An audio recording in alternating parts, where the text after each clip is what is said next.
space for 5 cars in our garage, but this time around we have got a virtual warehouse. So that allows us to effectively give you limitless cars. Yeah. So you can bring them in and out of your garage and, you know, work with the cars that you want to work with. Cool. So you can do just as many as you want. Absolutely. Great. All right, so let's talk about some of these cars. So we've got the Bmw M4. We had the M4 in the last game, but this time we've upgraded. We've gone for the GTS. So it's a bit more track orientated. It's a bit more performance oriented. Okay, we got some muscle as well. We've got some muscle cars. So last time around we didn't really hit the money on the muscle cars. So yeah, we've done a bit more this time around. And yeah, the Nissan 350Z, right? So everybody's been asking for it. We can't deny the fans what they want, so we've put it in Need for Speed. Awesome. And this one, yeah, it may look quirky, right? Yeah. It seems a bit out of place in Need for Speed, but what we've done is we've built this feature called the Derelict Set. Again, Marcus touched upon it in the live show, but what the Derelict is a way for us to kind of let the player explore the open world that we've got.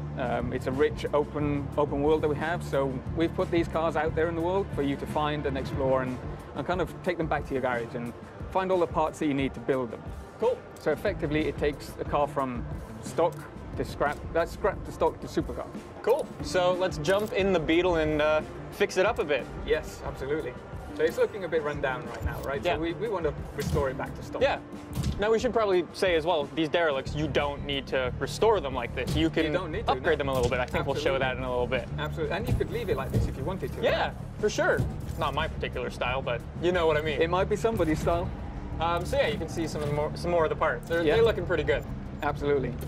So we've tried to make sure that we've got parts in every interaction point that we have for this car. We want to make sure that we've got a rich experience wherever you go on the car.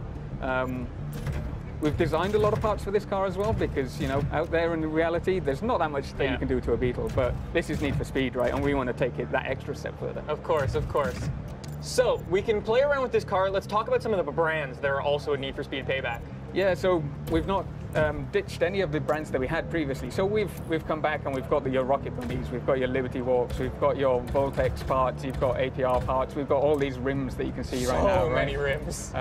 So we love that stuff. We want to bring that back to the people. Of course. So I think we've done a pretty good job of showing this off. Shall we show off the big thing? Yeah, so I talked about it previously. We want to take these cars to supercars, right? So here we are, we've got our super builds.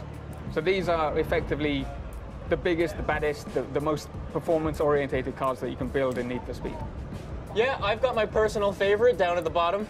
Off-road. Yeah, really? Off-road, yeah. Off-road. So off-road's back into Need for Speed. And that is crazy. We wanted to build something special, right? Yeah. And what's more special than to show a jacked up Beetle? Awesome. So what do these do? We should say that these are derelict things, specific cars. So yeah, the derelict cars that you find in the world will be the only ones that we can take to the super build. We want to make sure that those cars are special and you want to put some time into them and put the effort into making them the super builds, right? Of course. Now, just while we have some extra time, let's talk about some of the stance tuning and stuff like that. Stance tuning is back again. So what we've done this time around is tweak them slightly, right? We wanted to make sure that we could slam a car on the deck, right? Of course. We love crazy camber, so why not go even further than we did before? Looks crazy. It's a bit of a odd combination that you've got there. It's a bit SoCal, a bit rusty. Here we go. There we go. Yeah. So the wrap editor. The wrap editor's back. We're not going to go into the detail of it right now because, you know, it would take you days maybe to create a wrap. Yeah, of course. So I think that's